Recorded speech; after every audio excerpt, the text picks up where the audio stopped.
أما بعد فأعوذ بالله السميع العليم من الشيطان الرجيم. قال الله تبارك وتعالى في القرآن المجيد: وما أرسلناك إلا رحمة للعالمين.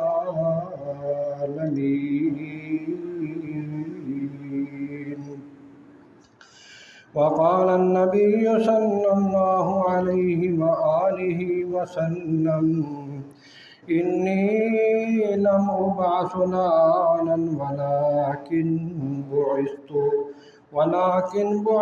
رحمة. حمد و ثنا اللہ وحدہ لا شریک کی ذات کے لیے، بے شمار لا تعداد درود و سلام سید الاولین والمرسلین امام الانبیاء محمد الرسول اللہ صلی اللہ علیہ وآلہ وسلم کی ذات اقدس مقدس مطہر کے لیے۔ نبی مکرم صلی اللہ علیہ وآلہ وسلم کو اللہ تعالیٰ نے تمام جہانوں کے لیے نبی اور رسول بنا کر بھیجا، اور رسول اللہ صلی اللہ علیہ وسلم کے متعلق اللہ رب العالمین نے کیا فرمایا؟ وما ارسلناک الا رحمۃ للعالمین، میں نے نبی کریم صلی اللہ علیہ وسلم کو تمام جہانوں کے لیے رحمت بنا کر بھیجا۔ آج کے خطبے میں جو ایک اہم موضوع ہے، تفصیل تو اس کی بہت زیادہ ہے، لیکن کوشش کروں گا کہ اختصار سے آج وہ مکمل ہو جائے، نہیں تو کچھ حصہ رہ گیا تو اگلے جمعے انشاءاللہ۔ موضوع یہ ہے کہ بعثت نبی صلی اللہ علیہ وسلم کا مقصد۔ بعثت کا معنی ہوتا ہے کہ اللہ تعالیٰ نے جس کو نبی بنا کر بھیجا ہے، نبی بنا کر بھیجنے کا مقصد کیا ہے۔ ہر ایک چیز کا ایک مقصد ہوتا ہے۔ اللہ تعالیٰ نے قرآن مجید جو کتاب نازل فرمائی ہے رسول اللہ صلی اللہ علیہ وسلم پر، اس کا بھی مقصد ہے کہ لوگوں کی رہنمائی کے لیے۔ اللہ رب العالمین نے فرمایا نا کہ اس کتاب کو ہم نے لوگوں کی رہنمائی کے لیے، لوگوں کے لیے ہدایت بنا کر نازل کیا۔ اسی طرح رسول اللہ صلی اللہ علیہ وآلہ وسلم کو دنیا میں بھیجنے کا، اور ان سے پہلے جتنے بھی انبیاء مختلف قوموں کی طرف آئے، سب کا جو مقصد اللہ رب العالمین نے ہمیں بتایا ہے وہ کیا ہے؟ وَلَقَدْ بَعَثْنَا فِي كُلِّ أُمَّةٍ رَسُولًا أَنِ اعْبُدُوا اللَّهَ وَاجْتَنِبُوا الطَّاغُوتَ۔ سب سے پہلا مقصد کہ اللہ کی وحدانیت، اللہ کے سامنے جھک جانا، اللہ کے سامنے گڑ گڑانا، اللہ کی عبادت کرنا، اللہ کے علاوہ سب کی نفی، کسی اور سے مانگنا نہیں، کسی اور کے سامنے جھکنا نہیں۔ وَاجْتَنِبُوا الطَّاغُوتَ، طاغوت سے اجتناب کرنا ہے، پرہیز کرنا ہے، بچنا کیا ہے؟ طاغوت کیا ہے؟ اللہ کے علاوہ جس کے بھی سامنے جھکا جائے گا وہ طاغوت ہے، اس کو آپ نے طاغوت بنا دیا۔ طاغوت کا اگر لغوی معنی دیکھا جائے تو اس کا معنی یہ ہوتا ہے کہ حد سے بڑھ جانا، طغیانی آ جانا۔ جیسے سمندر کی ایک حد مقرر ہے، اگر اس حد سے پانی آگے جائے گا تو ہم کیا کہتے ہیں؟ سمندر طغیانی میں آ گیا، یعنی پانی اپنی حد سے حد کراس کر چکا۔ جب اللہ تعالیٰ نے ہمیں ایک حد بتا دی کہ یہ حد ہے، تم نے اللہ کی عبادت کرنی ہے، اللہ کے رسول صلی اللہ علیہ وسلم کی اتباع کرنی ہے، تو اگر ہم اللہ کو چھوڑ کر کسی اور کی عبادت کریں گے تو کیا ہوا؟ ہم نے طاغوت کو چن لیا، یعنی اللہ کے علاوہ لوگوں کو ہم نے معبود بنا لیا۔ ہم وہ حد کراس کر چکے جو حد ہمیں اللہ تعالیٰ نے ہمارے لیے مقرر کی تھی، جو اللہ کے رسول صلی اللہ علیہ وسلم نے اپنی امت کو بتائی تھی کہ اللہ کے علاوہ کسی اور کے سامنے نہیں جھکنا۔ تو سب سے جو پہلا اور بنیادی مقصد تمام انبیاء کرام علیہم السلام کو اللہ رب العالمین نے بھیجنے کا بیان فرمایا ہے سورہ نحل کی آیت نمبر 36 کے اندر۔ وہ کیا ہے کہ اللہ تعالیٰ کی عبادت کرنی ہے، اللہ کے علاوہ کسی اور کے سامنے نہیں جھکنا، طاغوت سے بچنا۔ اسی طرح اللہ رب العالمین نے دوسری آیت میں ارشاد فرمایا جو کہ سورہ انبیاء کی آیت نمبر 25 ہے، فرمایا وَمَا أَرْسَلْنَا مِن قَبْلِكَ مِن رَّسُولٍ إِلَّا نُوحِي إِلَيْهِ أَنَّهُ لَا إِلَٰهَ إِلَّا أَنَا فَاعْبُدُونِ۔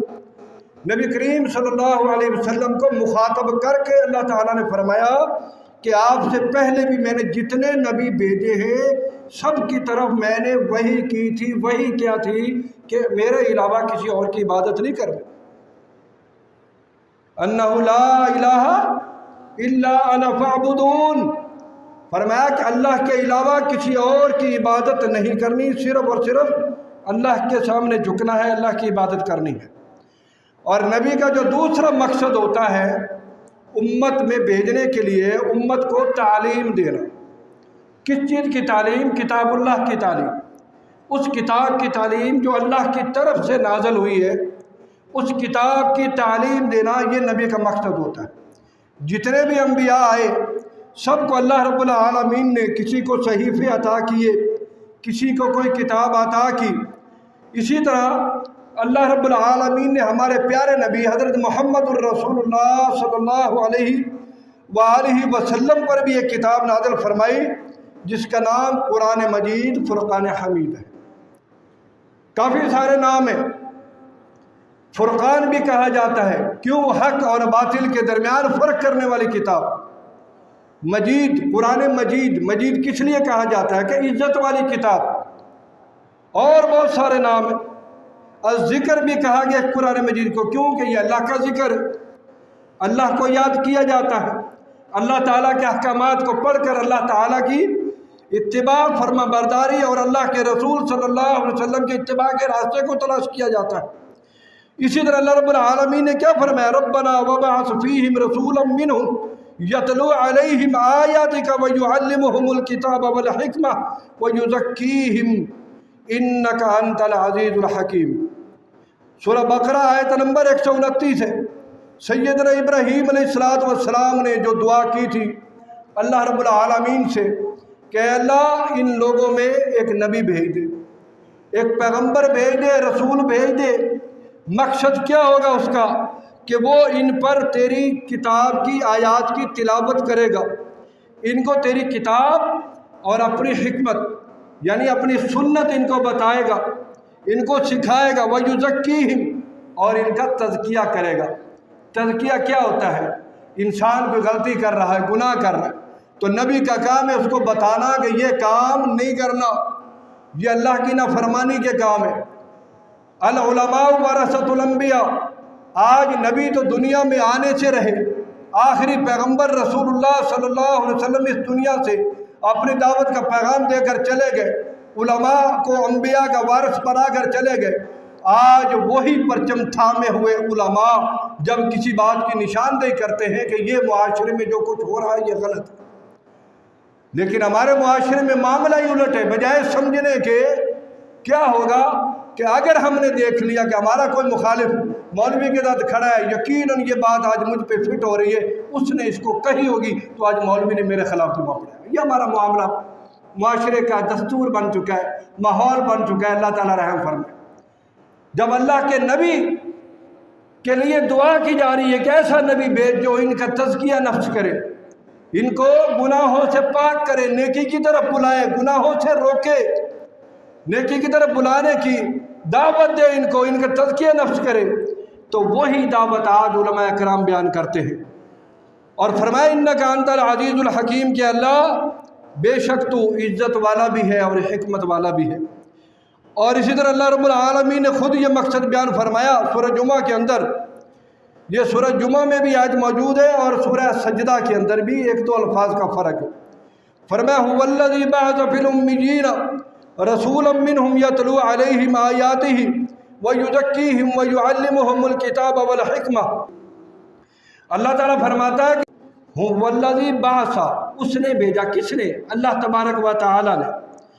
بعث فی الامیین، ان ان پڑھوں میں، امی کہتے ہیں ان پڑھ کو، ان ان پڑھوں میں جو دین کی باتوں سے ناواقف ہیں، دنیا داری کو تو بہت جانتے ہیں، بہت آگے ہیں، بہت ترقی کر لیتے ہیں اس معاملے میں، لیکن دین کے معاملے میں امی ہیں، بالکل ان پڑھ ہیں، جاہل ہیں، کچھ نہیں آتا ان کو۔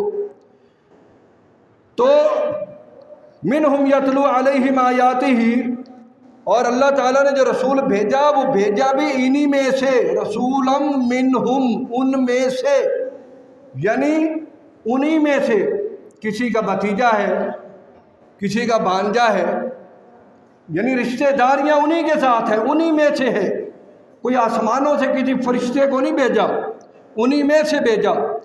مقصد کیا ہے؟ علیہم آیاتہ وَيُزَكِّيهِمْ، تاکہ وہ ان پر اللہ تعالیٰ کی آیات کو پڑھے اور ان کو گناہوں سے پاک کرے، ان کا تزکیہ نفس کرے۔ وَيُعَلِّمُهُمُ الْكِتَابَ وَالْحِكْمَةَ، ان کو کتاب و حکمت کی باتیں سکھائے، اللہ کا قرآن اور اپنے پیارے حبیب صلی اللہ علیہ وسلم، یعنی اللہ تعالیٰ کے نبی حضرت محمد صلی اللہ علیہ وسلم کی سنت، یعنی نبی علیہ السلام کے بارے میں کہا جا رہا ہے کہ اللہ کی کتاب کو اور اپنے حکمت یعنی سنت کو لوگوں کے سامنے رکھے، ان کو سمجھائیں، ان کو سکھائیں۔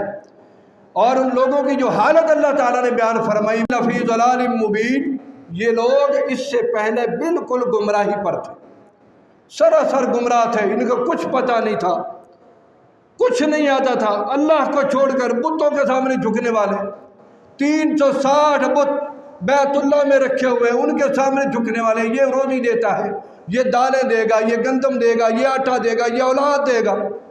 اللہ کے نبی صلی اللہ علیہ وسلم نے آ کر بتایا کہ یہ سب کچھ وہ اللہ دینے والا ہے، اللہ کے علاوہ کوئی اور کچھ نہیں دینے والا۔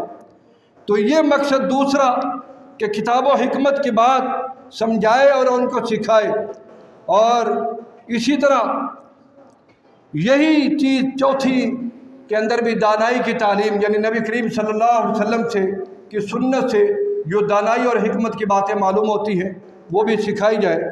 اللہ کے رسول صلی اللہ علیہ وآلہ وسلم کو کی سنت کو حکمت کہا گیا ہے۔ چوتھا مقصد ہے کہ انبیاء کو تمام جہانوں کے لیے رحمت بنا کر بھیجنا۔ پیارے حبیب صلی اللہ علیہ وسلم حضرت محمد الرسول اللہ صلی اللہ علیہ وسلم کو اللہ تعالیٰ نے تمام جہانوں کے لیے رحمت بنا کر بھیجا ہے۔ قرآن مجید میں اللہ رب العالمین نے فرمایا وَمَا أَرْسَلْنَاكَ إِلَّا رَحْمَةً لِلْعَالَمِينَ، کہ ہم نے آپ کو کسی اور مقصد کے لیے نہیں بھیجا، یعنی کچھ اور نہیں، بلکہ ہم نے جو آپ کو بھیجا ہے لوگوں کے لیے رحمت بنا کر بھیجا ہے۔ اسی طرح اللہ کے رسول صلی اللہ علیہ وسلم نے فرمایا مسند البزار کی حدیث، فرمایا انما بعثت رحمتا ومہداۃ، فرمایا کہ بے شک مجھے جس مقصد کے لیے بھیجا گیا ہے میں لوگوں کے لیے رحمت اور ہدایت کا ذریعہ بن کر آیا ہوں، لوگوں کی رہنمائی کرنے والا اور لوگوں کے لیے رحمت بن کر آیا ہوں۔ اور فرمایا انی لم ابعث لعانا، مجھے ہر ایک پر لعنت بھیجنے والا بنا کر نہیں بھیجا گیا، ولکن بعثت رحمہ، بلکہ مجھے تو لوگوں کے لیے رحمت بنا کر بھیجا گیا ہے۔